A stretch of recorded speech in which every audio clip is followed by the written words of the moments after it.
Bonjour, on se retrouve pour la deuxième partie de la correction. Cette fois-ci, on va s'intéresser à la suite des consignes. Nous avons au préalable analysé les formes verbales surlignées. À présent, nous allons essayer de retrouver leur sujet au nominatif dans le texte latin et nous comparerons avec la traduction française pour formuler quelques remarques. Vous disposez pour cette consigne d'une aide à la recherche des mots dans le dictionnaire en ligne Prima Elementa. Alors, à quoi cela va-t-il nous servir? Je vous rappelle que le dictionnaire donne les mots au nominatif singulier, ce qui signifie que si on trouve dans le texte un mot qui prend la même forme que dans le dictionnaire, il y a de très fortes chances pour que ce soit un sujet singulier. Néanmoins, pour trouver le nominatif pluriel éventuel de ces noms, il faut connaître leur déclinaison. Alors c'est pour cette raison que j'ai souligné par exemple en noir vita et familia, qui dans le dictionnaire ont un génitif en ae, vitae, familiae, qui appartiennent donc à la première conjugaison. Ces deux mots-là, par exemple, auraient un nominatif pluriel en ae. En vert, j'ai souligné les mots qui appartiennent à la deuxième conjugaison. Ils ont tous pour modèle dominus, sauf tormentum, qui a pour modèle templum. Le nominatif pluriel de ces noms, si le sujet a été mis au pluriel dans le texte, serait viri, liberi, loci, propinqui, modi, tormenta, puisque là on suit le modèle templum. Concernant les noms soulignés en rouge, ils appartiennent eux à la troisième déclinaison, ils ont un génitif singulier en is, uxoris, nequis, potestatis, patris, etc. Tous ces noms ont un nominatif pluriel en s. Donc uxores, potestates, patres, suspiciones, etc. Donc munis de ces indices, nous allons pouvoir partir à la recherche des sujets. Alors je vous propose le tableau suivant pour bien comprendre le raisonnement. Vous avez dans la première colonne du tableau le verbe que nous avons analysé au préalable et dans la deuxième colonne la traduction que nous pouvons directement déduire de notre analyse. Par exemple, ABO, on a trouvé que c'était du présent de l'indicatif troisième personne du pluriel, donc ça se traduira par il ou elles ont. À ce stade, on ne peut pas encore choisir entre il ou elle au pluriel. Déquécite, on avait analysé un parfait de l'indicatif troisième personne du singulier. On a donc le choix de traduire soit au passé composé, soit au passé simple, mais comme il s'agit d'un texte majoritairement au présent, le passé composé s'impose. Donc il ou elle au singulier est morte. On ne sait pas encore quel est le sujet. Convenunt, il ou elle au pluriel se rassemble. Venit, on a vu que ça pouvait être aussi bien une forme de présent qu'une forme de parfait en latin. Donc on peut traduire soit par il ou elle vient au présent, soit il ou elle est venu au passé composé. Habent, on l'a déjà vu, même chose, il ou elles ont. Et le dernier, interficiunt, présent de l'indicatif actif troisième personne du pluriel, il ou elle, au pluriel, tu. Alors une fois qu'on a fait ce travail, la question consiste à essayer de retrouver le sujet en latin. Vous disposiez d'une traduction française qui pouvait être bien utile pour comprendre le sens général de la phrase, mais vous allez voir que parfois cette traduction française était un mot à mot fiable, tandis que d'autres fois, cette traduction française était une traduction élaborée, un petit peu éloignée du mot à mot, qui pouvait vous induire en erreur sur le choix du sujet. Par exemple, pour le premier, habent, la proposition de traduction française était « les hommes ont ». Si on compare avec notre traduction à nous, « ils ou elles ont », on voit que, a priori, on peut se fier à cette traduction, ce qui nous permet d'éliminer la possibilité du « elle » au pluriel. On sait maintenant que ce sont des hommes. Et pour vérifier, eh bien, on va regarder dans le texte si on a bien le mot « wir » qui est au nominatif singulier au pluriel « wiri » dans le texte. Alors, je vais choisir du vert, j'ai l'habitude de mettre le nominatif en pair. Et effectivement, on a la confirmation. Le mot « homme » est bien au nominatif pluriel dans le texte. Donc toutes les conditions sont réunies pour que Wiri soit notre sujet. Deuxième verbe. Un père de famille vient à mourir. Alors là, on remarque, surtout dans un premier temps, que le verbe est traduit au présent alors que c'est une forme de parfait. C'est pour ça que beaucoup se sont trompés dans l'analyse de Dekessit dans la consigne précédente.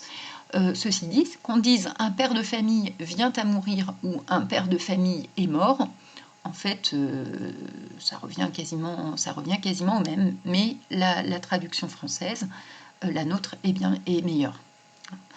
Donc, concernant le choix du sujet, un père de famille vient à mourir.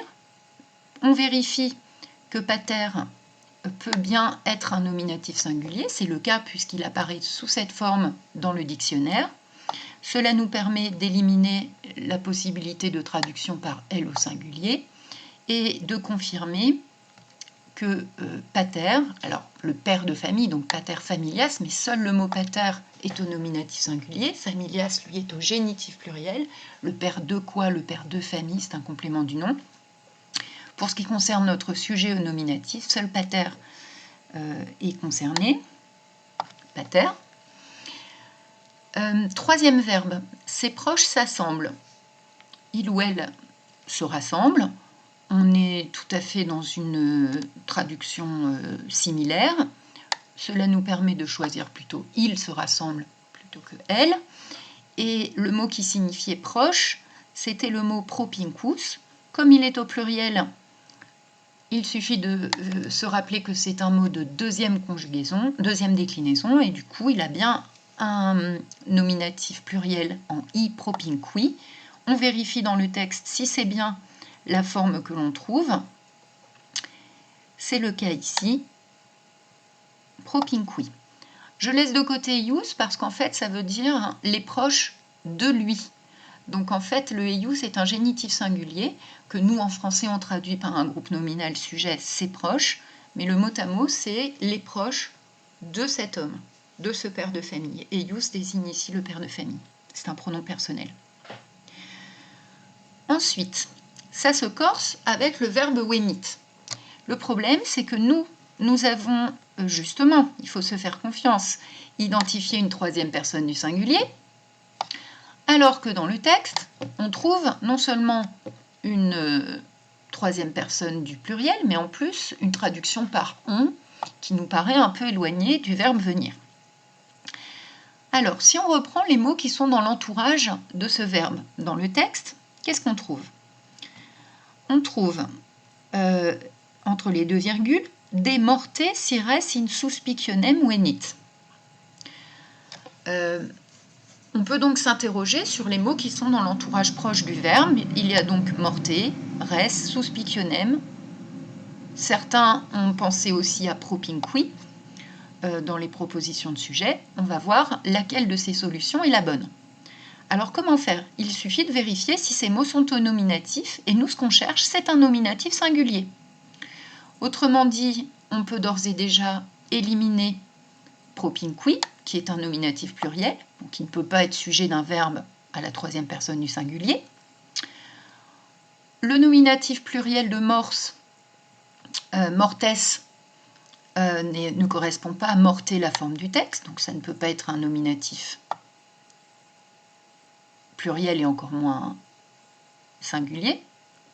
Si le sujet avait été on cherche un nominatif singulier, si on n'a pas mors dans le texte, ça veut dire que morte n'est pas un nominatif qui peut être sujet de wenit.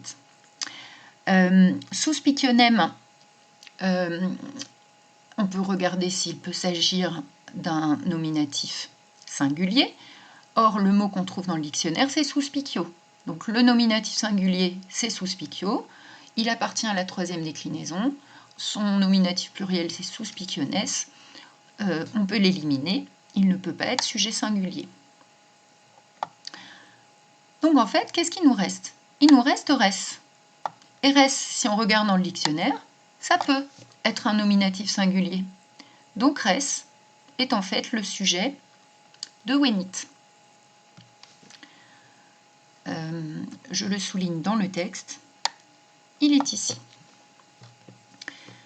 Concernant le habent de la ligne 6, alors là c'était également un petit peu difficile. Pourquoi? Parce qu'on avait un verbe à la troisième personne du pluriel. Si on regarde les mots environnants, qu'est-ce qu'on a? On a uxoribus, questionem, modum.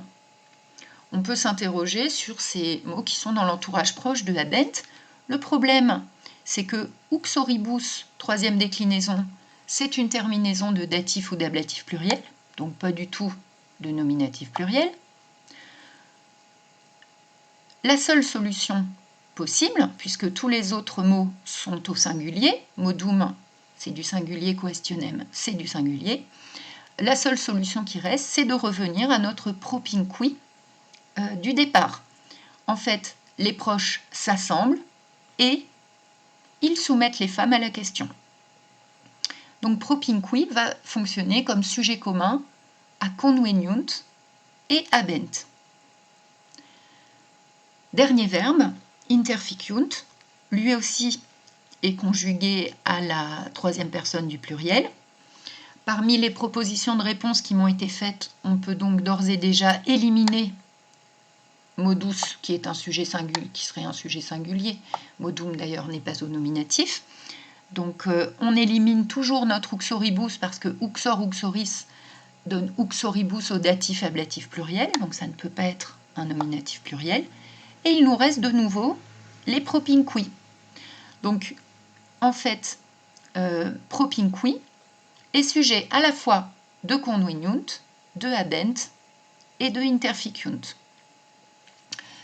Voilà ce que ça donne si on veut un petit peu comprendre le fonctionnement du texte. Donc on a ici propinqui. Je me mets bien en bas pour que vous... Alors attendez, hop.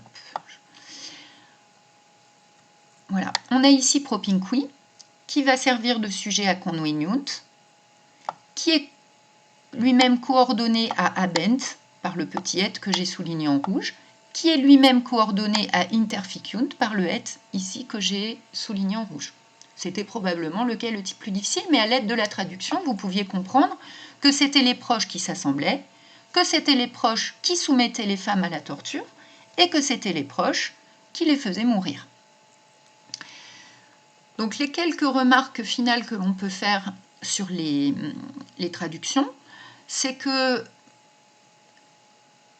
elles ne sont pas toujours mot à mot, elles sont parfois un petit peu élaborées et on ne peut pas forcément s'appuyer dessus pour une analyse fine grammaticale du texte latin. C'est l'intérêt de former des latinistes. Les latinistes que vous êtes avaient la capacité de ne pas être esclaves d'une traduction, mais d'être capable de remonter au mot à mot en vous aidant de vos connaissances grammaticales. Donc, je vais juste, pour finir, vous surligner les sujets. Donc, les hommes ont, là la traduction était mot à mot très fiable. Pour le deuxième, on a vu le sujet, la tournure de phrase était identique. Par contre, le traducteur avait choisi de traduire au présent plutôt qu'au passé composé. Les proches s'assemblent, la traduction était tout à fait juste. En revanche, la tournure de phrase était modifiée pour venit. On pourrait traduire plutôt par une chose, res, venit, conduit, in suspicionem, à un doute. Donc si un élément vient semer le doute dans l'esprit des proches, à ce moment-là, on va torturer les femmes et les faire périr. Donc les propinqui, on les retrouve, comme on a dit, pour les trois verbes à la troisième personne du pluriel. Voilà, j'espère que ces explications étaient suffisamment claires. N'hésitez pas à m'adresser vos questions si vous en avez. À bientôt!